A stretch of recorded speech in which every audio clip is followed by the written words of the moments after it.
দিনের third video তো বলবোই, কারণ 12টা যখন বাজেনি আজকে দিনের মধ্যেই পড়ছে।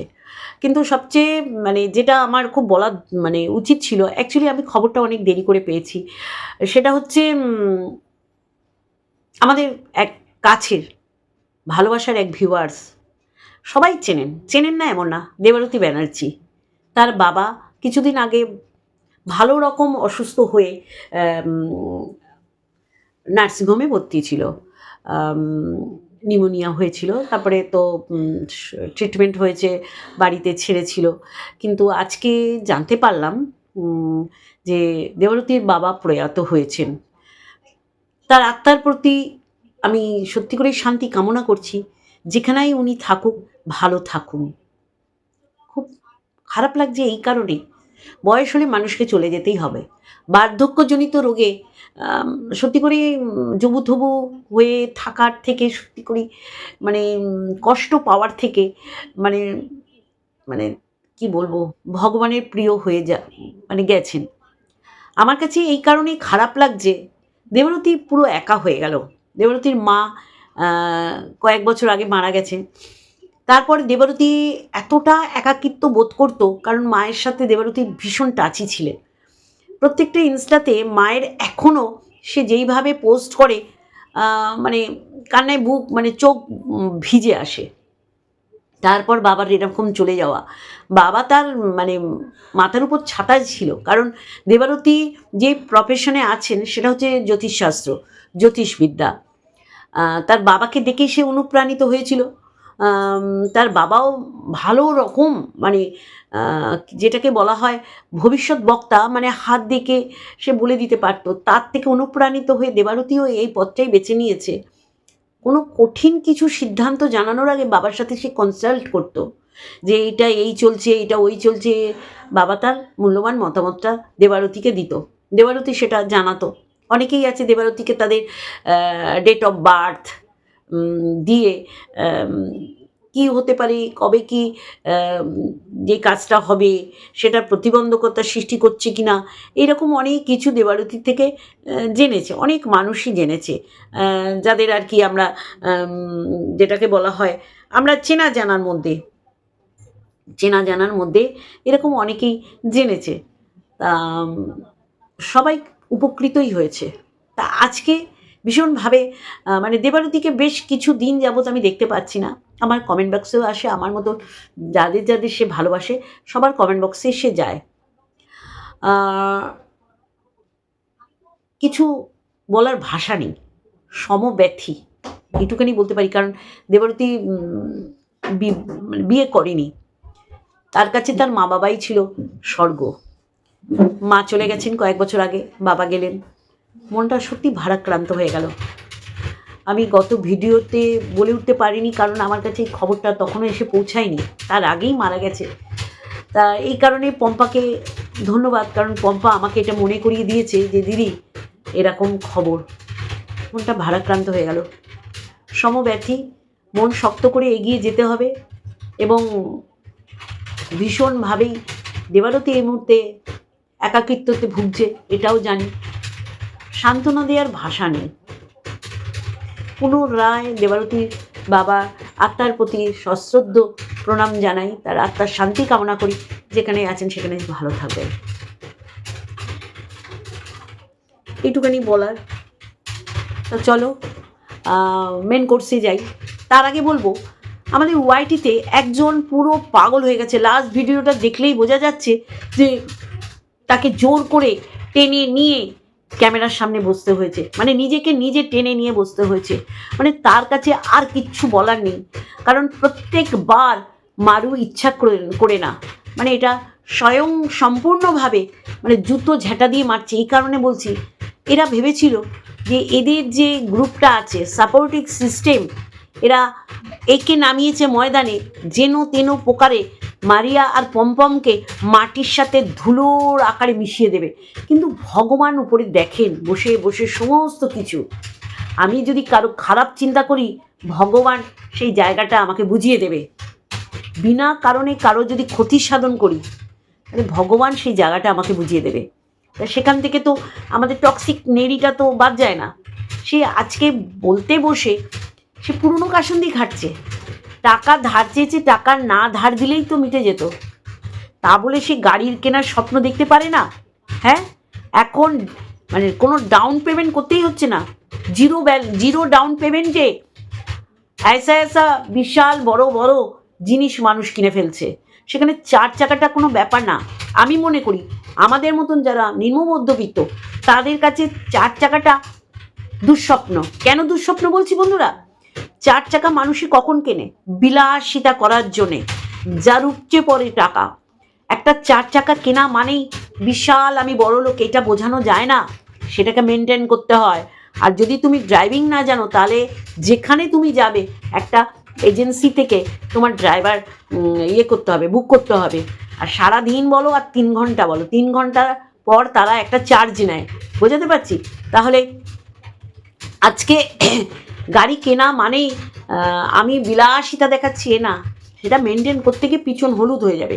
আর যারা সত্যি করে নিত্য গাড়িটাকে ব্যবহার করে, যেমন আমাদের কমপ্লেক্সে যারা যারা গাড়ি কিনেছে তাদের আমি রোজ গাড়িটাকে বের করতে দেখি, কারণ তাদের নিত্য মানে দৈনন্দিন জীবনে তাদের গাড়িটা অপরিহার্য। এইবার যদি কেউ মনে করে আমি গাড়ি কিনবো, তাহলে সেই তার ক্ষমতাকে সামনে রেখেই, ক্ষমতা আছে বলেই কিনবে, সেইটাকে আমি ডাউন করার জন্যে সেই গাড়ি কেনার উচ্চাকাঙ্ক্ষা কার নেই বন্ধুরা? হ্যাঁ, আজকে ও নিজে বলেছে চলটা ওঠা দেয়াল আর ভাঙাচোরা মেঝে আমি দেখে এসেছি। আর আমি এই ওয়াইটি থেকে আমি মিথ্যাচারিতা করে নারী হয়ে নারীদের অঙ্গ প্রত্যঙ্গ চরিত্র ছাড়কার করে দিয়ে টাকা উপার্জন করে আমি রান্নাঘর বাথরুম পায়খানা করেছি। যে বাথরুম পায়খানায় আমার বরের জায়গা নেই, সে কল পাড়ে গিয়ে মুতে আসে। আমি টক্সিক নেরির কথা বলছি, এক্স্যাক্টলি তাই। তার কি উচ্চাকাঙ্ক্ষা ছিল না যে আমি মডিউলার কিচেন করি? ছিল তো, তাহলে সে তো করেছে। তাহলে এখন আমরা দেখতে পাচ্ছি যে মারু আর পম্পম ফেলে দেওয়ার মতন এরা জিনিস না। আজকের দিনে দাঁড়িয়ে আমি গত ভিডিওতে বলেছি সোনা আর জমি মানুষকে কিভাবে একটা মানে কি বলবো, ধন কুবেরই বলবো। জলে যেমন জল দাঁড়ায় তেমনি টাকাতে টাকা দাঁড়ায়, আর ঠিক তেমনি জমি আর সোনা থাকলে আজকের দিনে সে তো অবশ্যই করে আমি মনে করব যে সলভেন্ট, তাই না বন্ধুরা? সেখানে দাঁড়িয়ে যখন আমরা দেখছি পম্পমের বাবার এরকম জমি জায়গা আছে, তাই না, সেটাকে নগ্ন করার জন্য, কটূক্তি করার জন্য জমিদারি বলছে। তুই তো লজ বাড়ি দেখেছিস, তোর ওই বেড়ার ছাউনি আর উপরে চাল হচ্ছে টালির, তাহলে তোর যদি এই লজ বাড়িতে বিয়ে হয়, তোর বাবা যদি তোর বরের ব্যবসা মানে রোজগার করার পয়সা জল গরম হয় না জেনেও তোকে যদি দিয়ে থাকে, কি কারণে? যে শ্বশুর পেনশনভোগী, এক ছেলের বউ, যেটা গত ভিডিও তুই বলি না যে একটা সন্তান, তারপরেও তারা মা বাবাকে বৃদ্ধাশ্রমে দিয়ে আসে। আরে তোর বৃদ্ধাশ্রমে দিতে হবে না, কারণ তার মেয়ে আছে আর বাবা পেনশনভোগী, মানে তোর বরের, তোর ভেরু বরের, তারপরেও এক ছেলের বউ হয়ে তাদের তুই টেক কেয়ার করতে পারিস না। চোখ অপারেশনের জন্য তার নিজের বোনের বাড়ি দৌড়াতে হয়, তাই না? তাহলে তুই এখানে এত বড় বড় কথা বলিস কি করে? আমি দেখেছি চোরের মায়ের বড় গলাটা আমাদের ওয়াইটিতে বেশি করে শুনতে হয়। তাহলে আজকে তুই যে কথাগুলো বলছিস, একটা পাগলি খেপাটে, একটা খেচা পাগলি এইগুলো বলছে। আজকে যা যা বলছিস অসংলগ্ন কথাবার্তা বলছিস, নিজেই ভঁ করছিস, 4 চাকার আওয়াজ বাইকের হর্নের আওয়াজ বসিয়ে দিচ্ছিস। মানে তুই কতটা পাগল হয়ে গেছিস, তুই খ্যাপা হয়ে গেছিস, মারুকে ছোট দেখাতে গিয়ে নিজে ছোট হয়ে গেছিস। নোটে গাছটি মুড়লো বলে না, সেই নোটে গাছে পরিণত হয়ে গেছিস। আর হওয়ার কথা এগুলো ভগবান করছে রে, এগুলো কেউ করছে না, এগুলো মারু পম্পম করছে না, এগুলো ভগবান করাচ্ছে। আর এগুলো দেখতে তুই বাধ্য। আজকে তুই পাগল হয়ে গেছিস। কে তোর কাছে সুবিধা নিতে যায়? মারু নিয়েছে বলে মারুরটা বলতে পারছিস, কিন্তু দেখ তার আগে যে তোর কাছে সুবিধা নিতে গেছে বন্দিরা, তার নাম তোর মুখে আসছে না। কিন্তু কি বলছিস, ধর্মের সার বইয়ের পয়সায় খায়।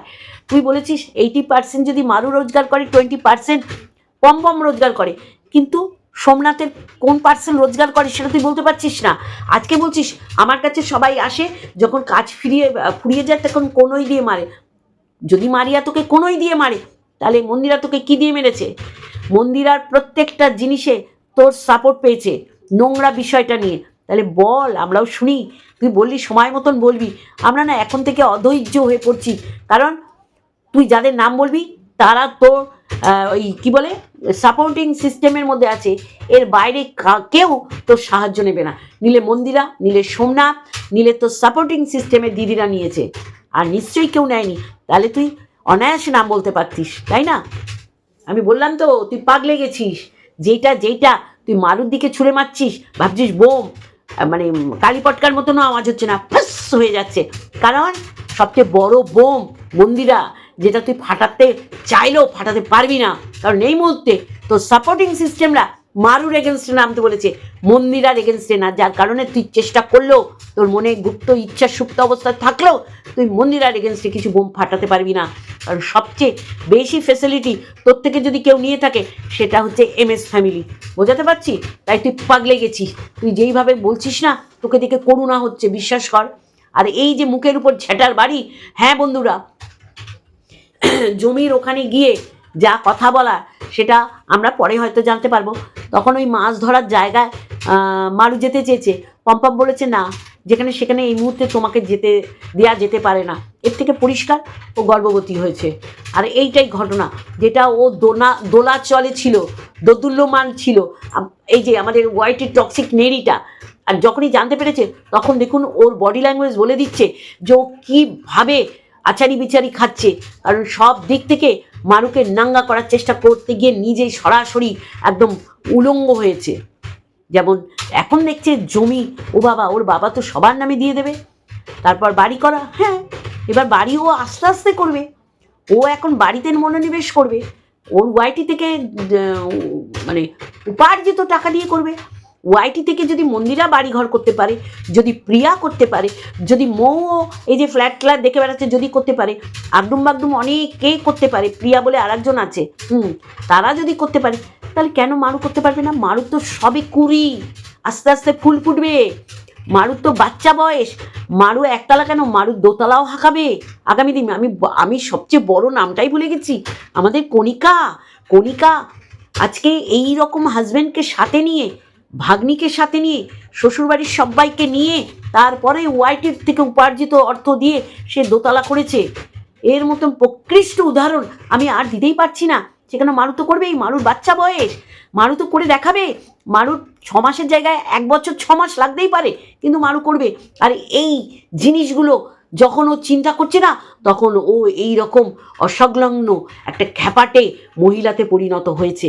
আর ওর এই ভিডিও দেখলে পুরো পরিষ্কার বোঝা যাচ্ছে যে ও কোনটা আগে বলবে, কোনটা পিছিয়ে বলবে, কোনটাকে মাঝখানে রাখবে সেটাও বুঝতে পারছে না। এইটা তোর জীবনের সবচেয়ে বড় ব্যর্থতা, বুঝলি কি না? তুই আমাদের ওয়াইটিতে প্রত্যেক দিন বাচ্চাদের মৃত্যু কামনা করেছিস। আজকে তুই তারপরেও একটা বাচ্চার জন্ম দিস, সবাই চেয়েছে, কিন্তু তোর তো সেটা বললে হবে না। তোর তো পুরনো জিনিসকে আঁকড়ে ধরে বেঁচে থাকতে হবে। তোকে 2000 দিতে কে বলেছিল? আর 2000 দিয়ে এরকম শোনানোতে কখনো হয় না। তুই সেদিন বললি, যেমন ওর নাম কি, আরে বলো না, আমাদের গীতাদি আর সোমাদিকে খাইয়ে গলায় আঙুল দিয়ে অন্নপ্রাশনের ভাতও বার করে দিয়েছি। সেদিন তুই পমপমের ওই লুচি আলুরদম না লুচু ডিম কষা খাইয়ে তুই যেইভাবে বললি যে চেটে পুটে খেয়েছিস, তুই না দিলেও তো খেতো না, তাই না? ও ধার চেয়েছে, তুই না টাকা দিলে তো ও তো, তুই না দিলেও কোথায় নিত, তোর থেকে ছিনতাই করে নিত না তো? তাহলে তুই খেয়ে তার গলায় আঙুল দিয়ে বমি করিয়ে নিস। তোর মতন এইরকম স্বার্থপর আমি দুটো দেখিনি। তুই পাগলি একটা, তুই পাগলি, জানিস তো? তুই পাগলে গেছিস। কারণ মারুর এই যে প্রেগনেন্ট ব্যাপারটা একদম একদম সরাসরি, একদম প্রত্যক্ষভাবে তুই বুঝে গেছিস। দেখ, তোর চোখ মুখ ফ্যাকাশে হয়ে গেছে। তোর এই ফ্যাকাশে রঙের কোনো দাম নেই আমাদের সমাজে, বুঝলি কি না?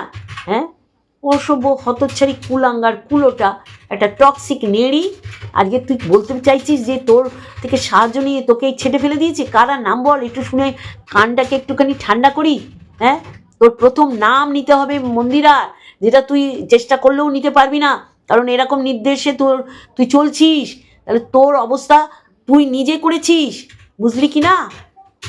কাদের কথা বলবি? টিনা, ফকলু, সেই সব বৌদিবাজ পুরুষদের, যারা বৌদিবাজি করতে এসে তোর সাথেই মানে ইন্টুগুলো করেছে। তুই একটা নোংরা, বুঝলি কি না? চলো বন্ধুরা, ইন্ট্রো দিয়ে তারপরে একটু টিনার বিষয় বলবো।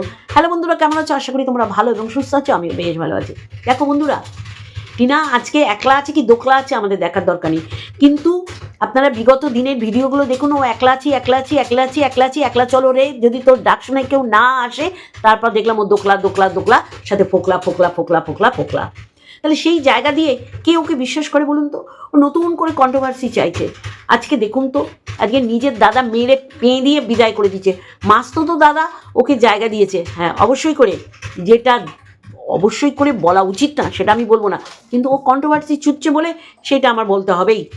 আজকে দেখুন ও মানে ওর দাদা শুয়ে পড়লো মেঝেতে, হয়তো ওর দাদা ভেবেছিল বিছানায় ওর বউ আর ওর বোন শোবে, কিন্তু সেখানেও ওর দাদার মেয়েটা শুয়ে পড়েছে, ওর বৌদিকে পাশের ঘরে থাকতে হয়েছে, সেটা ও বলছে। দেখুন আজকে ওর ক্যারেক্টার ও নিজেই এখানে ওই ছড়িয়ে ছিটিয়ে দিয়েছে, তাহলে এটা কন্ট্রোভার্সি ও চাইছে।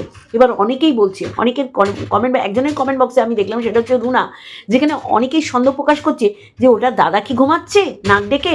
দেখুন তাহলে আজকে এইসব বলার সুযোগ ও করে দিয়েছে, যার জন্যই বলতে পারছে, তাই না বন্ধুরা? তাহলে আজকে এইরকম পরিণতির পিছনে টিনা নিজে সম্পূর্ণ দায়ী। আজকে ওর পাশে যদি ওর ছাওয়াটা দেখা যায়, মানুষে বলবে ওর ছাওয়া না, অন্য কোনো মানুষের বা পুরুষের ছায়া, কারণ ও এই পরিস্থিতিটা ক্রিয়েট করেছে। আজকে ও মিথ্যেবাদীতে পরিণত হয়েছে, ওর চোখের জল পড়ছে ফ্ল্যাট ছাড়ছে বলে, বাচ্চার জন্য চোখের জল ফেলেনি। আজকে দেখুন ওর দাদা ও ঘুমিয়ে নাক ডাকছে, ওর মিট মিট করে কথা বলতে হচ্ছে। ওর তো বোঝা উচিত আজকে কালকে পরশু আমাকে ঝেলবে, তারপরে বলবে যে এত রাত্রে ঘরে টিভি চালানো লাইট জ্বালানো যাবে না, কারণ আমাদের ভোরবেলা উঠে রান্না করে তারপর অফিসে বেরোতে হয়। দাঁড়ান, আমরা তো দেখলাম নিজের রক্ত ওকে থাকার জায়গায় থাকার বন্দোবস্ত করলো না, ওর মা কি উদ্দেশ্যে চলে গেল এরম পরিস্থিতিতে মেয়েকে পেলে। আজকে ওর মায়ের মতন কালনাগিনী কালসাপ আমি দুটো দেখিনি, যে মারা নিজের জীবন বিপন্ন করে সন্তানের জীবনটাকে গড়ে তোলে। না, মাকে দেখেই তো মেয়ে শিখেছে, তাই না? আজকে দেখুন তাদের পরিবারে তার বাবার কোনো অস্তিত্ব দেখতে পাচ্ছি না, তাহলে তার মা আর মেয়ে একই পথপ্রদর্শক হয়েছে। তাই মায়ের সাথে 5 মিনিট কথা বলতো না, সে এখন ঘন্টার পর ঘন্টা কথা বলছে। তাই এর পিছনে কোনো কারণ নেই, সমস্ত মা ওইখান দিয়ে পরিচালনা করছে। আর ও জানে আমার জায়গা কোথাও হয়নি, কারণ ওর ঠাকুমার পায়ের তলায় সর্ষে আছে, সব দোষ টিনাকে দিলেও হবে না। আজকে যদি ওর ঠাকুমা ওকে ঠিক মতন আঁকড়ে ধরতো, তাহলে ওর মা এখানে দাঁত ফোটাতে পারতো না, কিন্তু ওর মাও জানে যে আমার শাশুড়িকে আমি ছাড়তে পারি 1 সেকেন্ডে, তাই ওর ঠাকুমা চলে গেছে।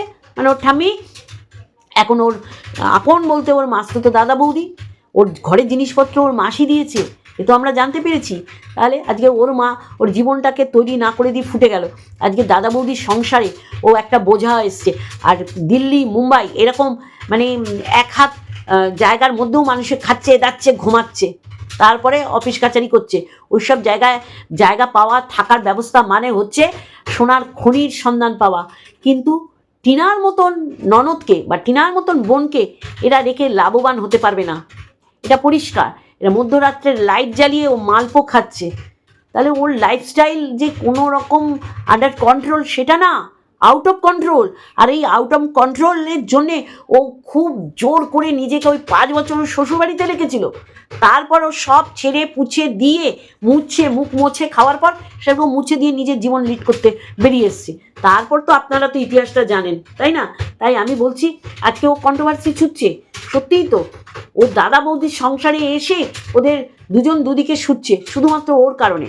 আজকে ওর বৌদি পাশের ঘরে শুয়েছে, সেখানে তো ও শুতে পারতো, কারণ শনি জানেন সেখানে হয়তো টিভি নেই, ওর টিভি দেখছে, ওর দাদার মেয়েটা শুয়ে পড়েছে, ওর জন্য ওর দাদার মেয়ে আরও বিগড়ে যাবে। তাহলে এই অবস্থায় টিনা তো কন্ট্রোভার্সি ছুটছে, তাই না?